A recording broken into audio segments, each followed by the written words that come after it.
শ্রীমুখটাকে মনে করবেন। আপনার শ্রীমুখটাকে মনে করতে গিয়ে করোনার সময় এই গোটা পশ্চিমবঙ্গের পরিযায়ী শ্রমিকদের রেলে কাটা ডেড বডিগুলো মনে পড়ে যাচ্ছে।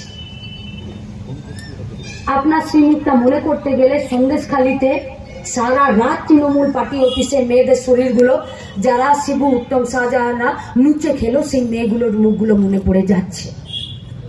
আপনার শ্রীমুখটা মনে করতে গেলে আপনার সঙ্গে 20 বছর ঘর করে যাওয়া শুভেন্দু অধিকারীর মুখটা মনে পড়ে যাচ্ছে। আপনার মুখটা মনে করতে গেলে বাবুল সুপ্রিয় যে এতদিন বিজেপিতে ছিল এখন আপনার সঙ্গে ঝালমুড়ি খাচ্ছে তার মুখটা মনে পড়ে যাচ্ছে। আপনার মুখটা মনে করতে গেলে যে কীর্তি আজাদকে আপনি ভোটে জিতিয়ে পাঠিয়েছেন তার আমরা মনুষ্যত্বের কাছে প্রশ্ন করছি কোন আক্কেলে আপনি আপনার অসুস্থ স্ত্রীকে দুর্গাপুরের রাস্তায় নামিয়ে দিয়ে ভোট ভিক্ষে করছেন? কি চাইছেন? সিম্পেথির ভোট? পেপারে টিভিতে বলেছে 5 দিন রোদে বেরোবেন না। সকাল থেকে একটি মেডিকেল কেসে এক জায়গায় ছিলাম, সেখানে একজন বয়স্ক ইসকোর রিটায়ার্ড এমপ্লয়ি এসেছিলেন এবং তাকে নিয়ে যে টোটোওয়ালাটা তারও বয়স কম করে 60 বছর, তাকে বললাম যে জেঠু 5 দিন এখন রোদে বেরোবেন না, বিকেল 5টার পর বেরোবেন। টোটোওয়ালাটা বলছে ও তোমার জেঠু বলে মীনাক্ষী বললে যে 5 দিন রোদে বেরোবে না, আমার 5 দিনের ভাতের গ্যারেন্টি তুমি নেবে? রোদ বড় না, বাড়িতে বসে থাকলে আমার মেয়ে বউ নাতি নাতনির খিদে চোটে কান্নার আতঙ্কটা বেশি। আজকে সেই আতঙ্ক আমাদেরকে ঠিক করে দিচ্ছে। রাস্তায় বেরোতে হবে, তৃণমূল বিজেপির বিরুদ্ধে লড়তে হবে, গোটা দেশ থেকে বিজেপিকে তাড়াতে হবে, আর পশ্চিমবঙ্গে তৃণমূলের ভিটে মাটিকে উচ্ছেদ করতে হবে, নইলে আমাদের বাঁচার উপায় নেই, নেই বাঁচার উপায়। रास्ता नाली घर कपड़ा मकान है वोट का मुद्दा है, কিন্তু এখানকার রাষ্ট্রায়ত্ত কারখানাগুলো না বাঁচলে ভাত কাপড় মাথার ছাদের কথা হবে না, জায়গা আসবে না। এই গোটা দুর্গাপুরকে বাঁচাতে গেলে আপনাদের কাছে আমাদের আবেদন, যারা আজকে শুধু সমাবেশের জন্য এসেছেন তাদের কাছে আমাদের আবেদন, যদি আমার কথা আপনার জীবনের অভিজ্ঞতার সাথে মিশছে, যদি আমার কথা আপনার জীবনের অভিজ্ঞতার সাথে মিশছে, আপনি চান বা না চান আপনাকে লাল ঝান্ডা কাঁধে নিয়ে দবে আওয়াজ से भी बोलना पड़ेगा इनकलाब जिंदाबाद, আর রাস্তায় নামতে হবে। আর আমাদের কর্মীদের কাছে खुद का इंतजाम होता, लेकिन आज 80 करोड़ जनता का मुंह से आप निवाला छीन कर इस बार फिर से आप लोग चुनावी वादा ये सब कर रहे हैं कि आज এই পরে 5 বছরে আপনারা 80 কোটি জনগণকে 5 কিলো চাল দিত। আমার বাপও সকালবেলাতে যখন আমি ছোট ছিলাম সকালে ঘুম থেকে উঠাতো, উঠিয়ে আমাকে টিউশন পাঠাতো, স্কুলে পাঠাতো, পকেটে 2 টাকা ভরে দিত বাসের ভাড়া, তখন 2 টাকাতেই বাসের ভাড়া হয়ে যেত। দুর্গাপুরের যে দুটো বিধানসভা আজকে স্বীকৃতি ঘোষালেন এই লোকসভার আন্ডারে পড়ে, সেখানে তো ছিল 2 এমপি, সেই এমপি দুটোর খবর এমএলএ, সেই এমএলএ দুটোর খবর কোথায়? কোথায় লেবার কমিশন? দুর্গাপুর কর্পোরেশনের আন্ডারে দুর্গাপুরের এই দুটো বিধানসভার আন্ডারে কোথায় গেল পলিউশন ডিপার্টমেন্ট গুলো? যে স্পঞ্জ আয়রন কারখানাগুলো চলছে, যেখানে সেই মেশিনগুলোকে লাগানোর কথা, যে মেশিনগুলো চলছে না বলে পলিউশন অফিসাররা রাস্তায় রাস্তায় ঘুরে বেড়াচ্ছেন আর ঢুকছেন কারখানার মালিকের সাথে, ঠান্ডা ঘরে বসে চা খাচ্ছেন আর একটা ছবি তুলে বাড়ি নিয়ে চলে যাচ্ছেন। দুর্গাপুরের মানুষ কালি ধোঁয়া খাচ্ছে, কিন্তু আমাদের বাড়ির ছেলে মেয়েদের চাকরি হচ্ছে না। না, আমরা এতটা অপদার্থ আর গন্ডমূর্খের মতো কথা বলবো না যে স্থানীয় বেকারদের স্থানীয় কারখানায় কাজ দাও। আমরা তার সাথে একটা লাইন যুক্ত করতে চাইছি, স্থানীয় বেকারদেরকে সঠিক ক্রাইটেরিয়ার মাধ্যমে স্থানীয় কারখানাতে কাজ দিতে হবে। কারণ আমরা জানতে চাইছি লেবার কমিশনের কাছ থেকে, আমরা জানতে চাইছি মলয় ঘটক যিনি এতদিন শ্রমমন্ত্রী ছিলেন, আইনমন্ত্রী ছিলেন এই গোটা পশ্চিমবঙ্গের, আমরা জানতে চাইছি এসএস আলুওয়ালিয়ার কাছ থেকে, আমরা জানতে চাইছি যারা দিল্লিতে সরকারটা পরিচালনা করেছেন 10 বছর সেই দিলীপ ঘোষদের কাছে যে আপনারা লেবার কমিশনের কানটা কতবার মোচড়ে দিলেন, যে যারা সমস্ত বেকার ছেলে মেয়েরা কন্ট্রাকচুয়ালের আন্ডারে এই সমস্ত আধুনিক থেকে শুরু করে যে কারখানাগুলোতে কাজ করে তাদের আজকের যে দিন আছে সেই দিনটাকে সিকিউর করার জন্য আর ভবিষ্যৎকে নিরাপত্তা দেওয়ার জন্য কি করলেন আপনারা? কি করলেন? আলুওয়ালিয়া এখন আসানসোলে গেছে, আসানসোল अब दुर्गापुर में कोई मदारी का खेल नहीं चल रहा है। तो कोई मदारी वाला आएगा, डुगडुगी बजाएगा और एक बंदा घोलटी दिए दिए আর এই গোটা শিল্পাঞ্চলকে ডুবিয়ে দিয়ে চলে যাবে। এখানে মানুষেরা সিদ্ধান্ত নিয়েছে যে কোন অপদার্থকে আর পার্লামেন্টে পাঠাবে না, তা বাবুল সুপ্রিয় হোক, তা শত্রুঘ্ন সিনহা হোক, তা আলুওয়ালিয়া হোক, এগুলো সব অপদার্থ। কবার গিয়েছেন পার্লামেন্টে, কি করলেন, কি বললেন? কোকোবন প্ল্যান্টের জন্য একটা কোনো কথা পার্লামেন্টে খরচ করেছেন? খরচ করলেন? দুর্গাপুরের যে সব থেকে বেশি জলের কষ্ট, যে দামোদর নদটা, সেটাকে সংস্কার করা হবে কিনা, সেই নদীর জলটা গোটা দুর্গাপুরে সেখানে কাজে লাগবে কিনা, একটাবার আপনাকে আমরা দুর্গাপুরে এই দুটো বিধানসভাতে একটাবার আপনাদেরকে আমরা দেখতে পেলাম যে এখানে ডিভিসি ডিএমসি নির্বাচনে যে প্রত্যেকটা দিন বন্দুক বোমা গুলি পিস্তল করে যারা ভোটটা লুট করলো, আর লুট করার পরে যাদের বুকে ধক নেই ফিরে দুর্গাপুরের কর্পোরেশনের নির্বাচনটা করার, কারণ ওরা জানে যেখানে নির্বাচনটা করলেই ওদের প্যান্টের পিছনগুলো হলুদ হয়ে যাবে, মুখ দেখানোর জায়গা পাবে না। কোথায় ছিলেন আপনারা? কি করলেন দুর্গাপুরের জন্য? কি একটা আবাস যোজনার ঘর পাওয়ার জন্য আপনাদের নেতাদেরকে পকেটে টাকা গুঁজে দিতে হচ্ছে। কোন একটা কারখানাতে কাজ পেতে গেলে আপনাদের নেতাদের পকেটে টাকা গুঁজে দিতে হচ্ছে। আমরা বাইরে বললো বহিরাগতদেরকে ঢুকতে দেবো না। আরে বহিরাগত বলে যাদেরকে বলছো, লোকেরা বলবে যে জল বন্ধ হয়ে গেলে কর্পোরেশনের গাড়ি এসে জল দেবে, নাকি দুর্গাপুরের এই দামোদর নদটা সংস্কার করে যে আসলে জল প্রকল্প আছে তার দ্বারা গোটা দুর্গাপুরকে জল দিতে হবে। পুছিয়ে হ্যাঁ একবার কোন একটা ওয়ার্ডে গিয়ে জিজ্ঞেস করেছেন? পার্লামেন্টের ভেতরে একটাবার দুর্গাপুরের এই নদীটার জন্য কথা বলেছেন? বলেননি। কি হচ্ছে এখানে? ইল্লিগাল লোহা কারবার হচ্ছে। কারা করছে? বিশ্বাস করতে হবে।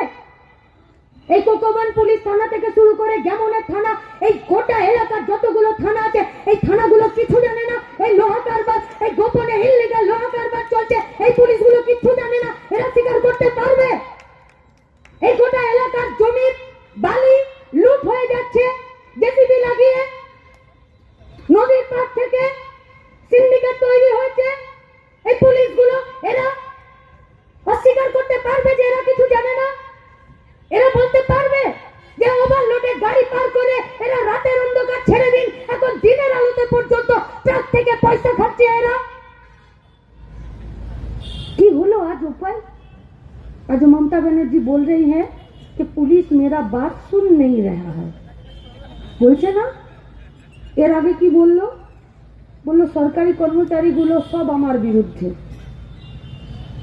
হসপিটালে একটা পেশেন্ট ভর্তি করলে বলে 72 ঘন্টা পর বলবো। কেন? বলবো সব টেস্ট করব, তারপর 72 ঘন্টা পর পেশেন্টের অবস্থা যদি খুব খারাপ থাকে তখন বলে যে সব অর্গান আস্তে আস্তে ফেল করে যাচ্ছে। মমতা ব্যানার্জিরও মাল্টি অর্গান ফেল করে যাচ্ছে। পশ্চিমবঙ্গ কেন? টেবিলের তলায় পয়সা আছে, আলমারির ভিতরে ঢুকে যাও ফাইল মাথা নিয়ে। লাভ কি হচ্ছে? আজকে প্রকাশ্য রাস্তায় খাঁকি ভর্তি পরে পুলিশ মার খাচ্ছে। ভালো হচ্ছে? ভালো হচ্ছে? আপনার মেয়েটাকে টিউশন পড়তে পাঠাবেন, স্কুলে পাঠাবেন, কলেজে পাঠাবেন, রাস্তাঘাট কিসের ভরসায়? যে রাস্তাঘাটে ভালো মানুষ দাঁড়িয়ে আছে, আর যদি খারাপ মানুষ দাঁড়িয়ে থাকে তাহলে তাদেরকে সাহায্য করার জন্য খাকি বর্দি পরে পুলিশ দাঁড়িয়ে আছে। সেই পুলিশই যদি মার খায় তার মানে বুঝিয়ে দিতে বলছে যে তোমার মেয়েকে তুমি আর বাইরে বের করো না। আমরা ভয় পাচ্ছি। हम लोग बोले थे कि डूबते को तिनके का सहारा होता है, जो डूबता है সে একটা খড়কুটো ধরে বাঁচার চেষ্টা করে। মোদিও ডুববে, মমতাও ডুববে। ও খড়কুটোর মতো ধরে সরকারি কর্মচারী, পুলিশ এদেরকে ধরে বাঁচার চেষ্টা করছে। সিদ্ধান্ত সরকারি কর্মচারী যারা এখনো পর্যন্ত তৃণমূল বিজেপির দিকে গা ঘষাঘষি করে চলছেন, আর যে সমস্ত পুলিশের বউরা প্রতি সপ্তাহে বোতাম ছিঁড়ে যাচ্ছে পেটের ভুঁড়ি বেড়ে যাওয়ার জন্য, আর প্রতি সপ্তাহে নতুন বোতাম সেলাই করে দিচ্ছে, তাদেরকে বলছি সাবধান হয়ে যান। আপনারা যদি আশঙ্কাজনক অবস্থায় থাকেন, এ সমাজ ভালো জায়গায় থাকবে না। থাকবে না ভালো জায়গায়। সরকারি জমির পাট্টা বিলি করে দিচ্ছে তৃণমূল দুর্গাপুরে। কি করে পারে? বিএলআর যদি সেটিং না থাকে কি করে পারে একটা সরকার দুর্নীতি করতে? যদি পুলিশ প্রশাসন মন্ত্রী যুক্ত না থাকে, তাদের কাছে পৌঁছাতে হবে খুব ধৈর্য সহকারে। প্রত্যেকটা বাড়িতে আমাদের মহিলা কর্মীদেরকে পৌঁছাতে হবে আমাদের কথা খুব স্পষ্টভাবে এবং সোজাসুজি সহজ ভাষায় কথা বলতে হবে। কথা বলতে হবে দেশ বাঁচানোর। হ্যাঁ, আমরা তো চাইছি এরকমই একটা দেশ হোক, যে সামনে রামনবমী হোক, এদিকে সিপিএম বাম কংগ্রেসের মিটিং হোক, কারণ এইটাই দেশের সংবিধান। যে সংবিধান ওদেরকেও অধিকার দেয় নিজেদের ধর্মাচরণ পালন করার, যে সংবিধান আমাদেরকেও অধিকার দেয় আমাদের পলিটিক্যাল কথা বলার। কিন্তু আজকে এস.এস. আলুওয়ালিয়া, কীর্তি আজাদ, দিলীপ ঘোষ, এরা আজকে প্রত্যেকে এরা প্রতিজ্ঞা নিয়েছে যে এই দেশের সংবিধানটাকে পাল্টে দিতে হবে, এটাকে বিসর্জন দিতে হবে। তাই আমরা এই সংবিধানকে বাঁচানোর জন্য এই লড়াইয়ে আছি। সুকৃতি ঘোষাল কোনো ব্যক্তি নন। সুকৃতি ঘোষাল বাম কংগ্রেসের মানুষের দাবিতে, গরিব খেটে খাওয়া মেহনতি মানুষের দাবিতে, গোটা দুর্গাপুর, গোটা পশ্চিম বর্ধমান জেলাকে বাঁচানোর দাবিতে এখন কাস্তে হাতুড়ি তারা হাতে নিয়ে একজন সৈনিক যিনি পার্লামেন্টের ভিতরে লড়াইটা করবেন। কেন? क्योंकि आलूवालिया जी अभी तक मिसिंग थे। पिछले 5 सालों में 1941 একটা নোটিশ জারি করলে তাকেও 24 ঘন্টার মধ্যে থানাতে এসে একবার হাজিরা দিতে হয়, কিন্তু এস.এস. আলুওয়ালিয়াকে 41 নোটিশেও খুঁজে পাওয়া যায়নি। এই এলাকায় সাধারণ মানুষও তার বিরুদ্ধে এখানে পোস্টারিংও করেছিল যে মিসিং হয়ে গেল। কোথায় ছিলেন আপনি যখন এএসপি কারখানাকে বন্ধ করে দেওয়া হচ্ছে? কোথায় ছিলেন আপনি যখন ডিএসপির এই অবস্থা?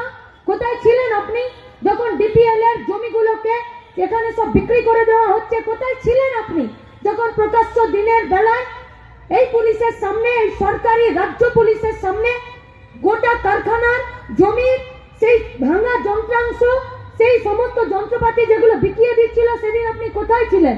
কোথায় ছিলেন আপনি যখন এখানে গোটা এলাকার জমিগুলোকে বিএলআরওরা আজকে যার জমি তার নাম থেকে বাদ দিয়ে অন্যদের হাতে তুলে দিচ্ছিল? কোথায় ছিলেন আপনি? কোথায় ছিলেন আপনি যখন কন্ট্রাকচুয়াল লেবারদের, পার্মানেন্ট লেবারের যদি যে কর্মচারী তার যদি বেতন 30,000 40,000 হয়, আর এই ছেলে মেয়েগুলোকে যারা 10,000 টাকাতে কাজ করাতে বাধ্য করছিল, আপনি কোথায় ছিলেন? কোথায় ছিলেন আপনি পার্লামেন্টে যখন সমকোট বিলের নামে 8 ঘন্টার ডিউটিটাকে 12 ঘন্টার করে দিচ্ছিল? আপনি কোথায় ছিলেন? আপনি কোথায় ছিলেন যখন আজও আপনার দলের যে সমস্ত মুখপাত্ররা টিভিতে বসে থেকে বলে যেটা হিন্দু রাষ্ট্র, সেদিন আপনার মুখে কেন একটা বলি ধরে না এই দুর্গাপুরের রাস্তায় যে আমার প্রার্থীরা, আমার মুখপাত্ররা যে কথা বলছে সেটা ভুল, কারণ এই দেশটা হিন্দু রাষ্ট্র নয়, এই দেশটা একটা সেকুলার রাষ্ট্র? তাহলে কি আপনার গোপন এবং হিডেন এজেন্ডা হলো গোটা দুর্গাপুরের শিল্পাঞ্চলকে বিকিয়ে দিয়ে, নষ্ট করে দিয়ে এই গোটা রাজ্যটাকে, গোটা দেশটাকে সস্তায় লেবার সাপ্লাইয়ের একটা জায়গা করে দিতে? কি চেয়েছেন আপনারা? কি করলেন? ওই একজনকে মেদিনীপুর থেকে তাড়িয়ে দিয়েছে, এখানে চলে এসছে গরুর দুধের সোনা খুঁজতে। এখানে দুর্গাপুরের গরুর দুধের সোনা পাওয়া যায় না। পড়ছি কিনা ভালো করে দেখতো। মেলা হলে, পুজো হলে হাতে 10টা টাকা দিয়ে বলতো যে যা মায়ের সঙ্গে, পিসির সঙ্গে, বন্ধুদের সঙ্গে একটু মেলা ঘুরে আয়। কোনো আত্মীয়ের বাড়িতে, কোনো বিয়ে বাড়িতে গেলে বাবার কাছে আবদার করলে বাবা দুটো জামাও কিনে দিত। কখনো কখনো মা বাবারাও জিজ্ঞেস করতো বাবাকে যে এত বেশি মেয়েকে কেন প্রশ্রয় দিচ্ছ, এত বেশি? তখন বাবা বলতো যে ওকে নিজের মতো একটু বড় হতে দাও, আজ ওকে দিচ্ছি, যেদিন ও নিজের পায়ে দাঁড়িয়ে যাবে সেদিন ওকে আর আমাকে দিতে হবে না, ও আমাকে দেবে, ও আমাকে দেখবে। দেশের সরকারের কাজই তাই, গোটা জনগণকে নিজের পায়ে দাঁড় করানোর জন্য একটা চেষ্টা করা। তুমি আজ 10 বছর আগে বললে যে বেকারের ছেলে মেয়েদেরকে চাকরি দেবে 2 কোটি, আর আজকে তুমি বলছো 80 কোটিকে তুমি চাল দেবে। किस ओर जा रहे हैं हम लोग? কোন দিকে যাচ্ছি? জবাব দিতে হবে না বাবু সুপ্রিয়? এই গোটা এলাকার তিনি একজন মন্ত্রী ছিলেন এই পশ্চিম বর্ধমান জেলার।